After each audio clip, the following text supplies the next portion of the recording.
A warm welcome to episode 48 of Lost for Words. I am your host Jason, and this week I am joined by James Bundy, who is the Director of Operations for the Freedom Declared Foundation, a charity which seeks to protect and promote the human right of freedom of religion or belief in society. James talks me through his own religious beliefs and his route into working for the FDF.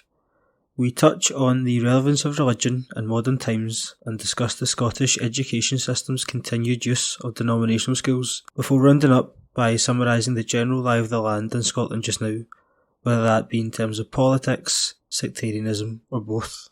Speak to you on the other side. A quick housekeeping note before we get started. Please leave a rating or a review wherever you get your podcasts, whether that be Apple, Google, Spotify, Podbean, or any other platform. It's the best way the podcast can grow and better content can be produced for you, the listener. It's your listening experience that matters the most. But enough from me, now on to today's episode of Lost for Words. Right, firstly then, just tell me a bit about your own upbringing and your sort of academic journey. You went to college, uni, etc. Where did you start and where are you now? Yeah, so I born and bred in Falkirk, went to Sacred Heart Primary School, standard comprehensive school, and then I went to St Mungo's High School in Falkirk, again, a comprehensive school, Catholic schools, both of them. But yeah, whilst they did have Catholic social teaching, I wouldn't really describe them as overtly Catholic. So very similar education to most people that went through the state system.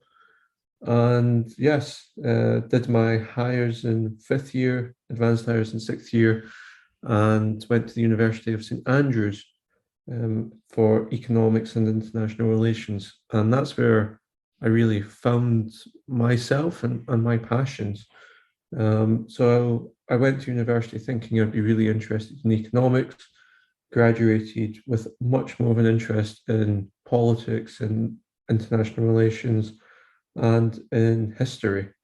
So my dissertation, which I wrote for the Master of Arts, was just war within the realms of the British Constitution. So that was looking at the Stuart monarchy, their claim to the divine right of kings, the role of religion within the 17th century and the 16th century, so the Reformation, the exile of King James II, VII, but mixing that with politics and how that ultimately would play out on Britain's role in the world stage and how relevant it is today.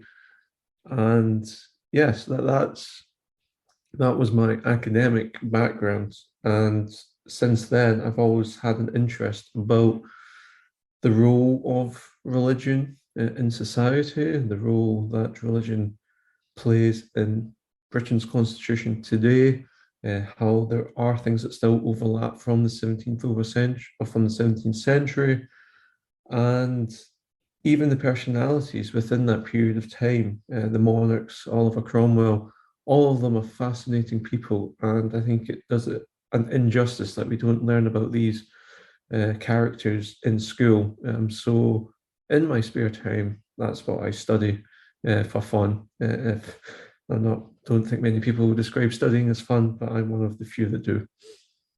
How did this lead you to the Freedom Declared Foundation? When did you become aware of their aims and targets as an organisation, so to speak? Yeah, so religious freedom resonates with me pretty strongly for numerous reasons. The country's history, as I've said, I am a practicing Catholic, and there has been legislation in the past which banned Catholics from public office. So the 1673 Test Act banned Catholics from public office, and Catholic emancipation didn't happen until the 19th century. So for a long period of time, if you were practicing the faith that I practice, you couldn't stand in public or couldn't stand for public office. And as somebody interested in politics, I find that deeply distressing. Thankfully, we have moved on, so my faith isn't targeted in law, but there are still societal elements of religious infringement, and not just for the Catholic faith, but all faiths, and increasingly all faiths, because I believe that there is a growing aggressive secularism. Just need to look at the rise of anti-Semitism in the past year. There was a recent report out which showed that anti-Semitism is at its highest level in the UK in history in terms of recorded incidents. It doesn't take long to find numerous examples of Islamophobia in the UK, and yeah, there is still some anti-Christian feeling. So defending people's rights to worship in public, worship in private, the right to convert without coercion, these are basic fundamental human rights, human freedoms. And whilst the Human Rights Universal Declaration comes as a package, without the freedom to religion or belief, I don't think that most of the other rights stand up, because it's freedom from others in the sense of freedom from the government telling you what to think, freedom from the state telling you what to believe, and then having the right to change your opinion regardless of what society is trying to tell you. It's fundamentally what makes you human. And that's why it resonates with me in the historical sense and in the sense of today. So yes, Freedom Declared Foundation has a unique angle, and it's what attracted me to Freedom Declared Foundation. The United Kingdom has a wonderful job, many charities that promote freedom of religion or belief on the world stage. And there's numerous examples, the treatment of the Baha'is in Iran, the Uyghur Muslims in China, where Britain does have a responsibility to stand up for these religious groups being persecuted on the premise of their faith. It's very worrying what's happening in Ukraine just now, where US intelligence is indicating that religious minorities there could be targeted if conflict starts. But at the same time, the United Kingdom has to defend and ensure that freedom of religion or belief is fully implemented within the United Kingdom. It actually undermines our role on the world stage championing this human right if we don't champion it for ourselves domestically. And that is why I was interested in Freedom Declared Foundation. The names on the board are fantastic names. So we've got Dr. James Holt, Professor James Holt, as a chair. He's a professor of religion at the University of Chester. We've got Dr. Nazir Ghani from Oxford University, again, a lecturer in human rights. We've got Baroness Berridge, who's the former chair of the All-Party Parliamentary Group for International Religious Freedom in the Houses of Parliament in London. We've got Dr. Kishan Manosha, Stephen Kerr, MSP, and Amin Maji, who is a very successful business person. So we've got lots of intellect on the board of Freedom Declared Foundation. We've also got an advisory council, which is full of people up to speed on infringements of freedom of religion or belief within the United Kingdom. So yeah, collectively, it made it a very exciting proposition, and that's why I decided to get involved with it. So I got involved in October 2020. So before, well, after I graduated from university, I went down to London. I was working within Parliament, but then the pandemic started and I came back up. Rather than living in a small flat, I thought I would be better off saving my rent money, putting that aside for deposits, and stay with my parents. And then it was when I was back up, it's when I found out about Freedom Declared Foundation. It was actually Stephen Kerr, who's now an MSP in Central Scotland, to let me know about Freedom Declared. And it took one conversation and I was sold on it, and things moved on pretty quickly from then. And after a couple of interviews, I started my job. And since then, yeah, I've been doing my best to, one, get Freedom Declared Foundation off the ground, because it is a fairly recently launched charity, and two, make a difference. So we're doing, we've released a report on religious freedom or freedom of religion and belief in the United Kingdom since Magna Carta, which is a very fascinating report. That's on our website and can be viewed by everyone. We've also been running a series of webinars about how COVID-19 has affected freedom of religion or belief in the UK and globally. And currently, we're running a series of interviews about the state of freedom of religion or belief within the UK. And again, the people that we are interviewing are a broad range of backgrounds. So some are members of religious clergy, some are journalists, some are lawyers, some are human rights activists, some, the recently launched one is with the chair of Humanists International, or the president of Humanists International and the chair of Humanists UK, again emphasizing that this isn't just about freedom of religion, but it's about freedom of religion or belief. So yeah, involved since October 2020, and yeah, the enthusiasm that I had then, I still have now. What would you say is the main barrier or threat in the United Kingdom? I think it's a lack of understanding of what we mean by freedom of religion or belief. And I say that because whilst I'm conducting these interviews, the first question that I ask everyone is, what do you mean by freedom of religion or belief?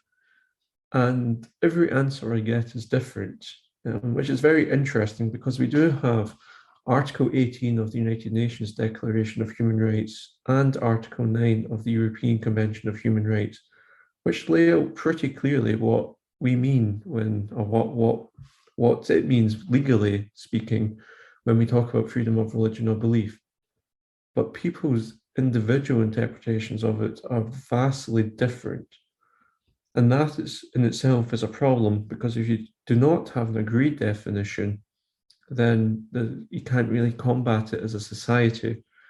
And it is these societal infringements where I believe that freedom of religion or belief is under threat in the United Kingdom. So in one of my conversations with Bishop John Keenan, he described that legally speaking, we're doing a pretty good job in the United Kingdom, that we can worship freely, we can convert freely, and you don't have to have a religion as well. So legally speaking, we're doing well.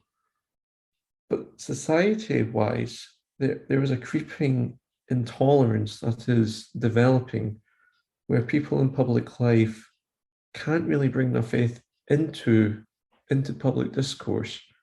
That if they do, that they're ridiculed and saying, "How can you bring your faith into it? This is a debate about reason. Your religion's got no role to play." And obviously, you've got the right to criticize religion, and freedom of religion or belief does allow the criticism of religion, but it's getting the balance right. You've got the freedom to speak, but there's a responsibility attached to it. And yeah, I do think there is a growing aggressive secularism within society, which oversteps that responsibility and starts to target religion. And the best example I can think of on the top of my head is at the end of last year, the EU sent out a memo telling members not to use the phrase Christmas, because removing the word Christmas would be inclusive. Well, that's absolutely ridiculous in my eyes. It's exclusive, because if you practice Christian faith, it's one of the most important times of the year. You should be allowed to mention Christmas, be proud of mentioning Christmas. And yeah, the EU's attempt to ban it was, or is, an example of an aggressive secularism that wants to remove religion from the public sphere, whereas freedom of religion or belief gives the full right for religion to be in the public sphere, but also for people to say, no, your religion shouldn't dictate this, we have to go with reason. Have a debate, not exclude people. when Tony Blair left office, one of the first things he done was convert to Catholicism. And I remember asking my modern studies teacher, well, why wouldn't he just have done that at the time? Why would you wait till you left? And she said, well, because there was a general attitude, a negative attitude towards Catholicism within public office. And what was obviously you're more of a historian than me and you would know more deeply the reasons behind it. But what was your take on that, even as you cast an eye back in the past tense? Well, thankfully, since Tony Blair, we have progressed. We now do have a Catholic Prime Minister in the shape of Boris Johnson. So the stigma of Britain not having a Catholic leader has ended, which is only a positive. But yeah, the history of Catholicism in Britain is one of persecution, if we're being honest. The Reformation, King Henry VIII, and in Scotland with John Knott, and particularly in Scotland, there was more of an anti-Catholic Reformation than in England. England's anti-Catholicism only really kicked off after Henry VIII's reign. And then you had Queen Mary I, who tried to do a counter-reformation, which also saw Catholics doing atrocities on Protestants. So the source of the tension is understandable, but it doesn't make it right. And throughout the 17th century, we've got numerous examples of Catholic persecution. You only need to look at Oliver Cromwell in Ireland. You only need to look at the trial and execution of St. Oliver Plunkett, which was under the reign of King Charles II.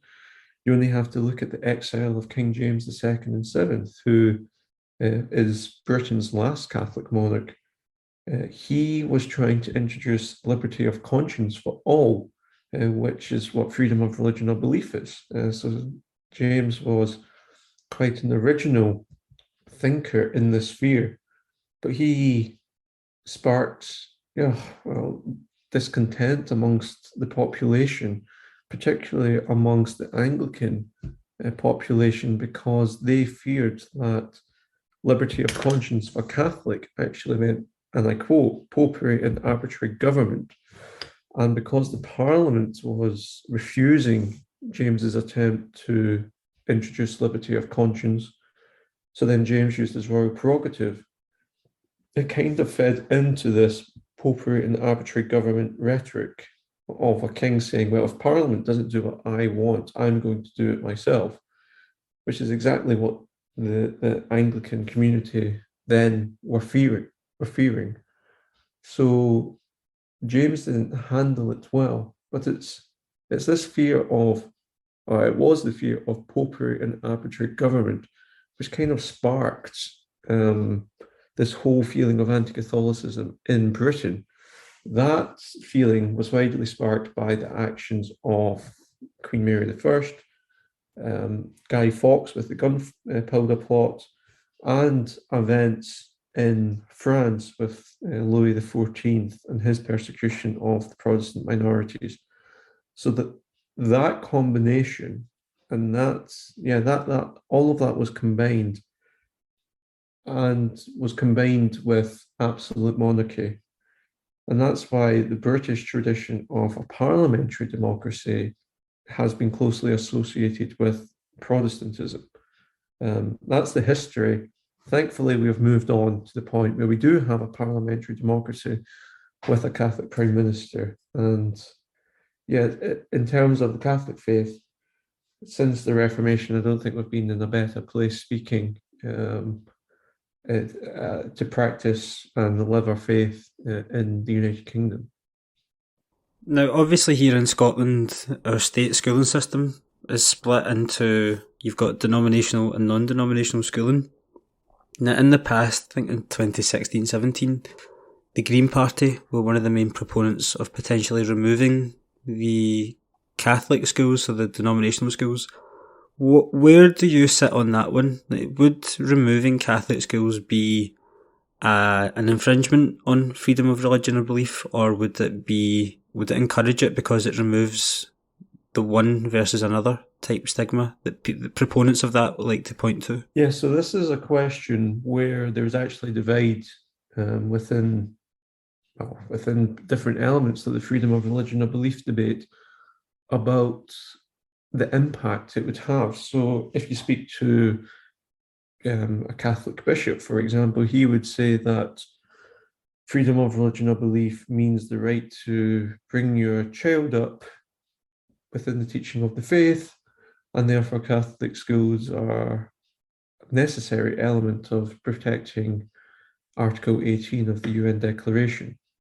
Whereas Humanist UK, for example, they are been campaigning quite vigorously about removing all forms of state-funded religious schools, saying that you're dividing children on the basis of faith, and that goes against Article 18. So there is a divide. So when I answer, I'm speaking about my personal position and not the position of Freedom Declared Foundation. My personal position is that Catholic schools do help Britain's implementation of Article 18, and all state religious schools help Britain's implementation of Article 18. The right for parents to bring their child up in their faith and be educated in an ethos that matches their faith is of fundamental importance to me. I know that when I have children, I want my children to be brought up and taught in Catholic schools, and I don't think that right should be denied to me if I couldn't afford it in the private sector.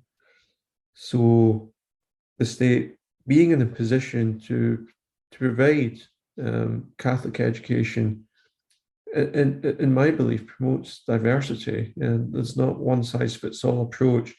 And if the state can give options to parents for what's best for their child, then that can only be a good thing. So when this debate happens in Scotland, I actually get quite frustrated because it tends to be, well, just shut down the Catholic schools, and then we'll have one system, just comprehensive, non-denominational, and that would all be good. But I don't see it like that. I actually think Scotland is becoming more religiously diverse with different Christian denominations and even non-Christian religions growing. So there's growing Jewish communities, growing Islam communities, and even non-Abrahamic religions are growing. So parents bringing their children up in their faith should have the right, if they want to, for their children to be brought up in schools that match their religious faith. So I think the question should actually be going the other way, and not the shutting down of faith schools. So you would be more on the lines of introducing, say, if you had for example, in Glasgow, a community of Judaism that was sort of widespread enough that they should advocate opening Jewish schools within the state system rather than simply converting all Catholic schools to being comprehensives and then anybody can go anywhere. Yes, and I think there's already a school for Jewish children in Newton Mearns. It's definitely in East Renfrewshire. So I think that's a good template to bring forward, and expand the choice that parents have, don't reduce it. Do you see there being any legitimate danger of denominational schools being shut down? Not just now. Obviously, with the Greens being in government, there is a small concern, but we've just celebrated in the past year or so the 100th anniversary of Catholic schools. Well, I say the past year, it's 2016, but fairly recently we've celebrated 100 years of Catholic schools in Scotland. It was well received by every other major political party in Scotland. I don't see a threat to denominational schools in Scotland, thankfully. And then just the last question on this topic, the issue of sectarianism. In your opinion, see the way that sectarianism exists in the west of Scotland, does that make any impact Does that affect in any way the state of freedom of religion or belief in Scotland versus the rest of the UK? Does the sectarianism in Scotland make the overall picture any different? It does, yes, there's no doubt about it. When we talk about, or when I say that, Northern Ireland obviously is quite similar to the west of Scotland, just with historical trends, but that deep division that was in place, I would say it is getting weaker, but there is still an element of it, as you can hear pretty clearly when either Celtic or Rangers are playing. You can hear songs from both sides, which reflect the troubles in Northern Ireland. That deep division obviously has resulted in a deep mistrust. It's generational, so newer generations don't have as deep a mistrust towards the other religion. So young Catholics aren't as nervous about Protestants, and the young Protestants aren't as nervous about Catholics. But what is interesting is that because the generations before them have been so divided along the lines of religion, the younger generation are skeptical about religion to a greater extent than, I would say, the general population for young people.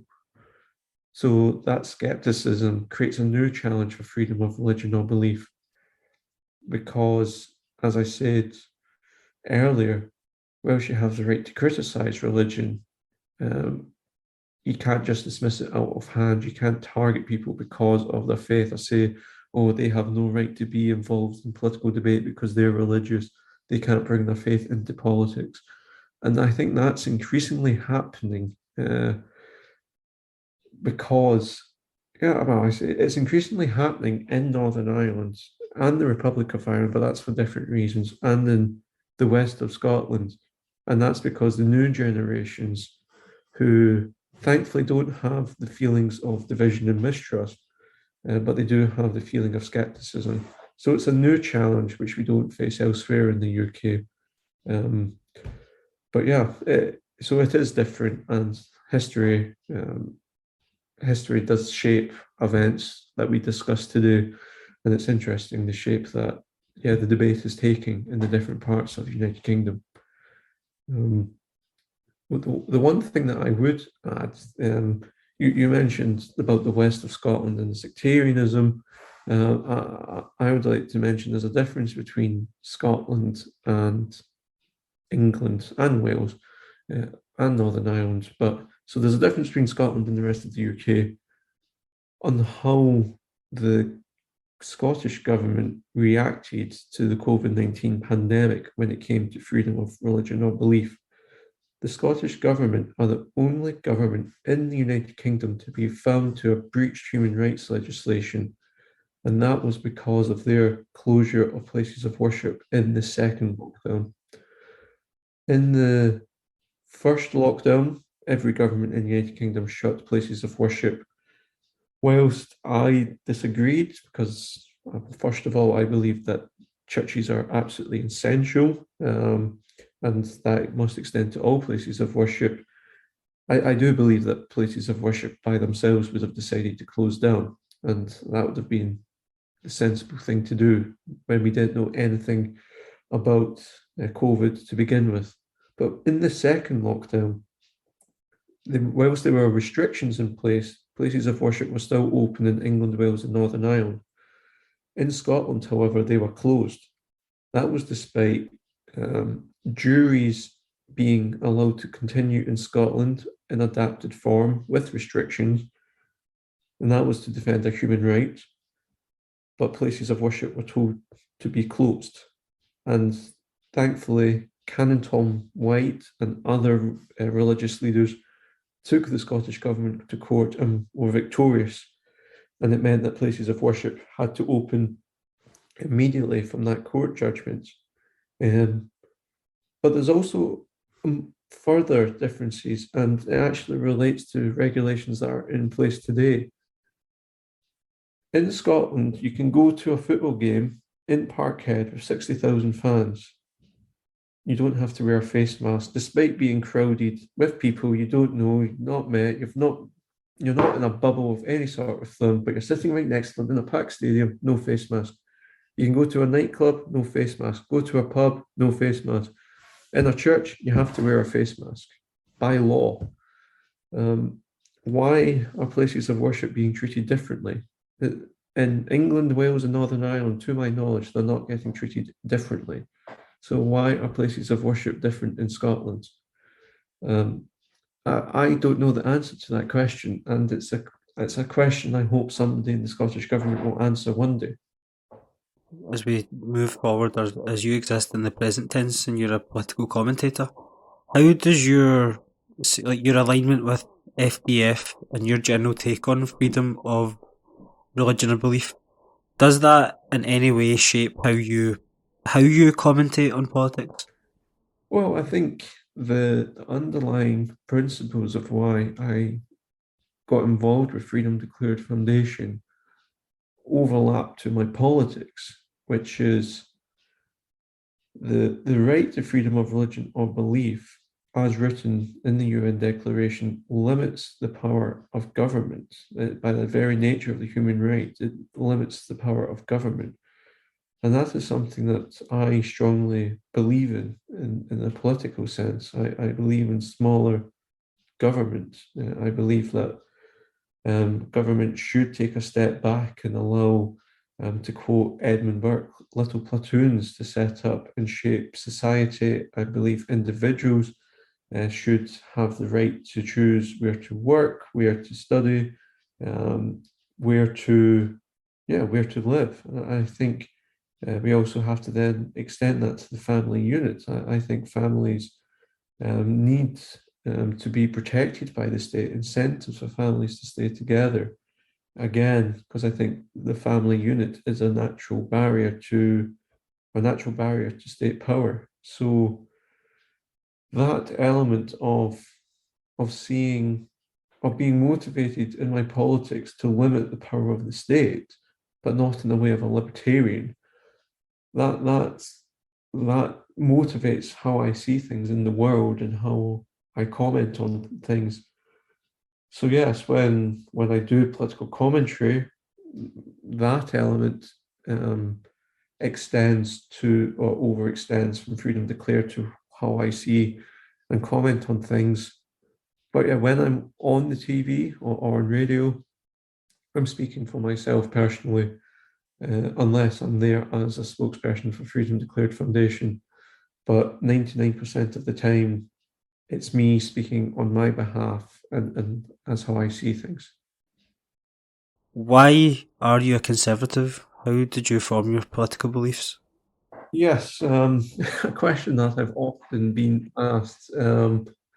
I, yeah, when I was brought up, when I was 3, 4 years old, I don't remember it, but I've been told this story many times.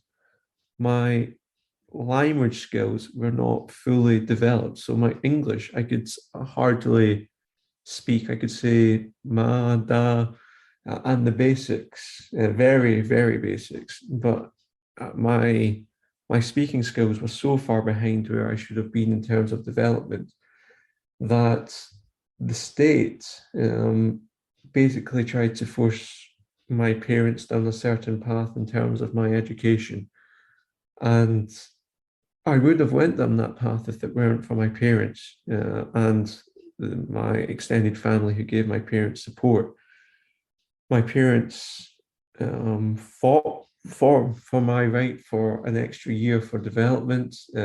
We had experts within the healthcare system saying that there's nothing biologically wrong in that sense. He's just taking longer to develop. Give him time. His language skills will come on and he'll catch up.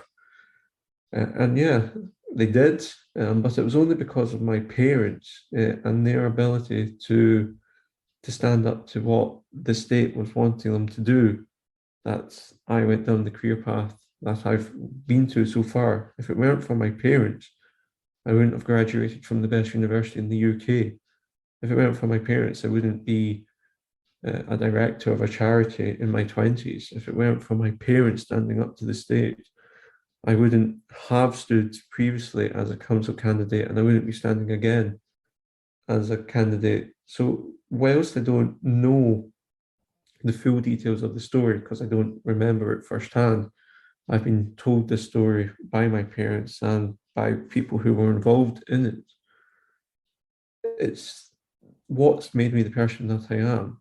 And yeah, that the power of the family is central to my politics because of that. The power of the family as a barrier to the state, overextension, is central to my politics because of that. And then as I've grown older and I've read varied political thinkers from the left and the right, it became pretty clear that, yeah, I was a conservative, not only for the family and the limitation of state power, but about the importance of tradition and custom and locality, on civil associations, on the natural environment, protecting, conserving the environment. It's in the name, conserving. So as I've grown up and read more, my conservatism has certainly become far more sophisticated. But fueling it all is that deep emotional attachment that I have to that story about when I was younger and the power of the family and why it needs to be protected. And that, as you sort of, the power of the family became clear to you, you found then that you were a conservative. How has that then led to you standing and already having stood to be elected as a councillor? Because that's a fairly big step. I think you can say all that and identify as a conservative, but then to take the step to want to stand, that's something completely different. So how have you got to this point? Yes. When I was in school, high school, there was the independence referendum. So, as somebody quite interested in politics, it was only natural for me to get involved with the campaign. And then when you get involved with one political campaign, it becomes a bit of an addiction, and you keep staying involved. And it was then when people started asking me, "Oh, what party would you vote for?" And there was shock amongst my peers that when I would say conservative. Um, and I guess I had to answer, "Why are you conservative?" so many times, where I got to the point of, well, rather than waiting to be asked the question, why do I not put myself forward and try and stand as something within the party to begin with? So during my time at university, I was the chair of the University of St Andrews Conservatives, and I was chair of the Scottish Young Conservatives. So I threw myself in young conservative politics in Scotland. Fantastic experience. If any young conservatives in Scotland are listening, I urge you to get involved with the young conservatives. It's great for networking and socialising and campaigning and being introduced to members of Parliament, members of the Scottish Parliament. But again, so there's that element of getting involved in the party side. But when it came to the last local elections in 2017, about 9 months before it, Ineos in Grangemouth, they wanted to close one of the key roads, the Bowness Road, which ties Grangemouth and Bowness together. And it happened to affect my daily life. So I started a campaign called Keep the Bowness Road Open. And yeah, you really got involved with local politics for the first time. And standing up for community interests. And the momentum just gathered, really. And after a couple of months of that campaign, I was like, why don't I just try not stand for the council? The 3-member ward, we got 5% of the vote last time, so I probably won't get in, but you don't know if you don't try. So put my name forward. The party accepted me, And whilst I didn't get in, I got to the last round of the vote. My first round vote was around 18%. So overall, it was a fairly good performance.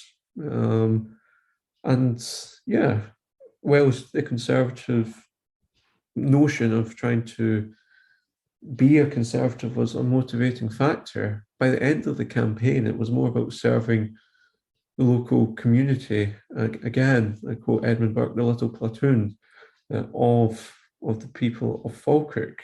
And as we come round to the next round of council elections, that's what's motivating me this time. We in Falkirk, we have the Kelpies, the Falkirk Wheel, Calendar House, fantastic tourist attractions. Some of them getting over 500,000 visitors a year.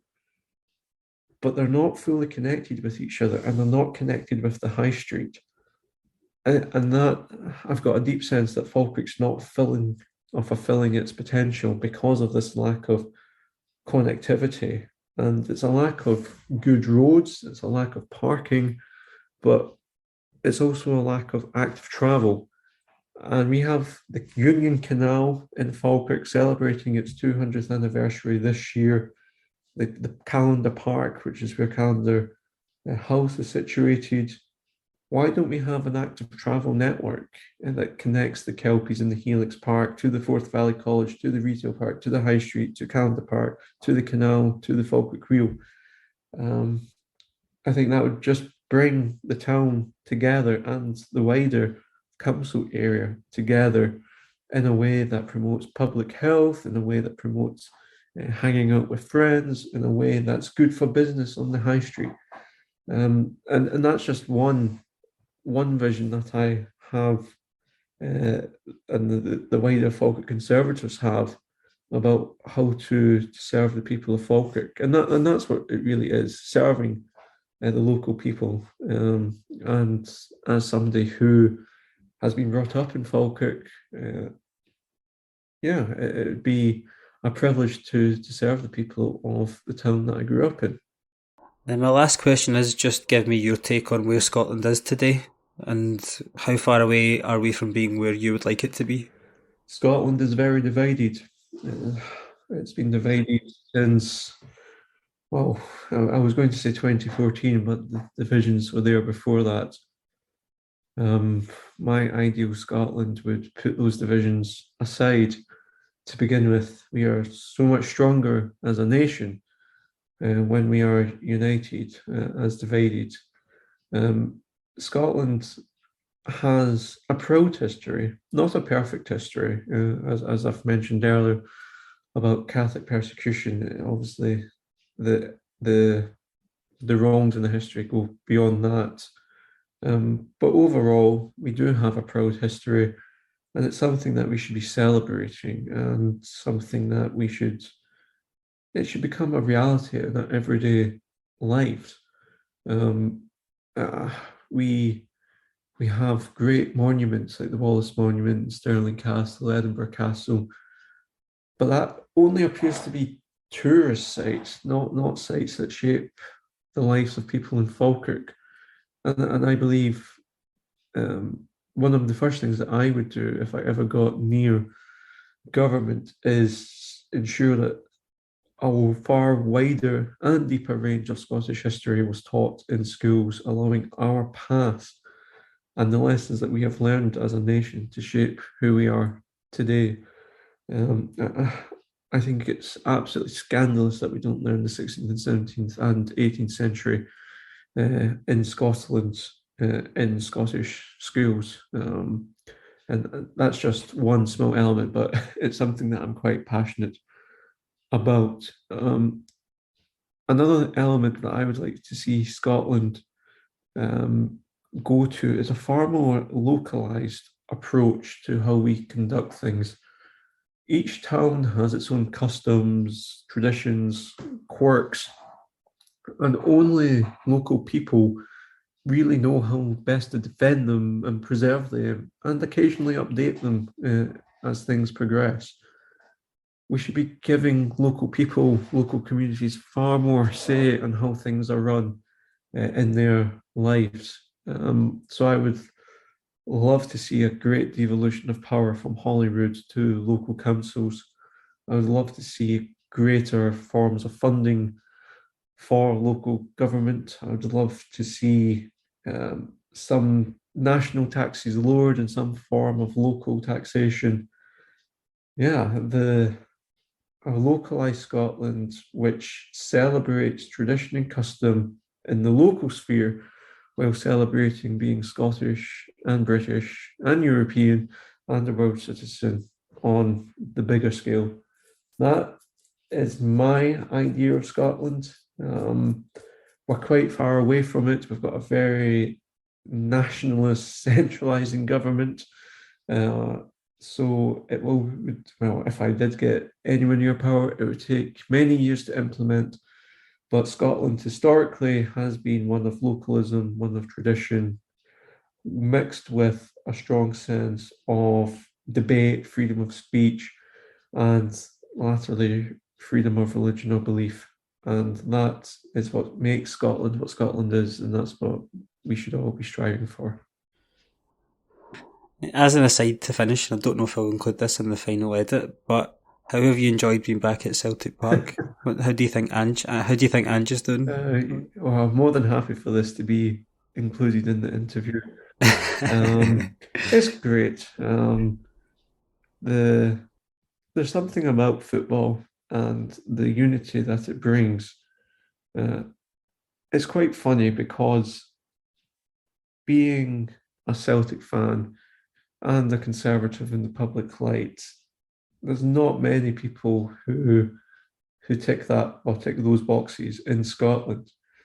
And yeah, even the other nights, I was doing my shopping at the local Morrison's, and whilst I'm at the self scan, somebody walks past me and says, "You effing Fenian Tory, see you next Tuesday," and then just continues walking away. And I was thinking to myself, not many people would have those two words associated with them.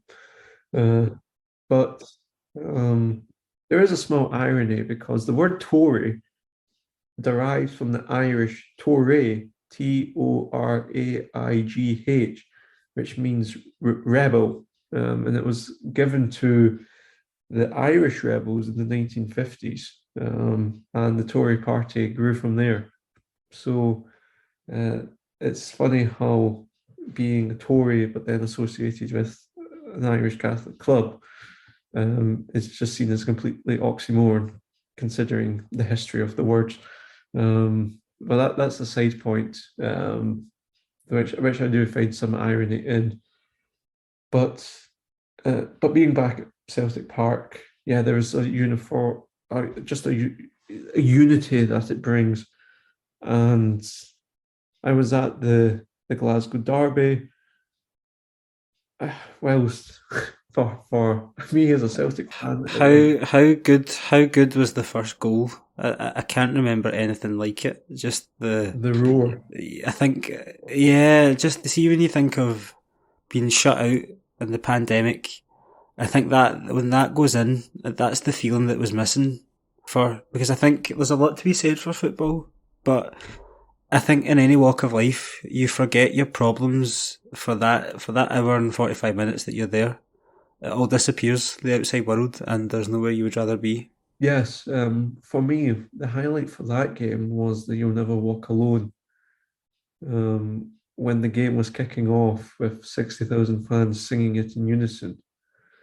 I don't know why, but that one felt different compared to all the other times we sing it. And it was like football's back, life's back, we're back to normal now.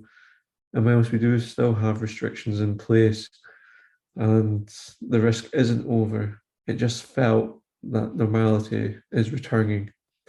And yeah, it was like a family coming back together after being separated for 2 years. So yeah, it was very powerful. And yeah, having that 90 minutes once, twice a week, just now where you can just put everything aside and concentrate on the team. It is incredibly moving after everything that we've been through. Yeah, it was Ange Postecoglou who said, my job is for the fans to forget their troubles for the 90 minutes they're here. And yeah, when the football's happening, it certainly does feel like that. Sometimes because there's a party atmosphere, or if you're at the game at Dundee the other day, and you had to wait for a last-minute winner, the tension in the stadium also puts the outside tensions aside. So yes, I'm glad it's back. I'm glad that football's back.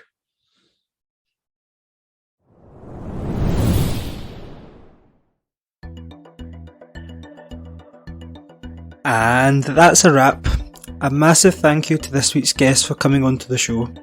I hope you all enjoyed listening as much as I enjoyed chatting. All of the relevant social media accounts can be found in the show notes. The usual bits and pieces from me to see you out. The best way to keep up to date with the latest goings on relating to Lost for Words is to follow using the handle at LostForWordsPod on both Twitter and Instagram. Send a message on either Twitter or Instagram if you have anything you'd like to ask a guest, or for a guest suggestion, or even just to leave any feedback. The best way to support the show is to hit the subscribe button wherever you get your podcasts, and if you use an Apple device, a 5-star review in the podcast app would be amazing. If you like what you hear, tell someone. Word of mouth also helps us to grow. Finally, to round off, all of your support and continued listening is genuinely appreciated. It means a lot to me to have you on this journey too. I am your host Jason, and I hope to have you back next week for another episode of the Lost for Words podcast.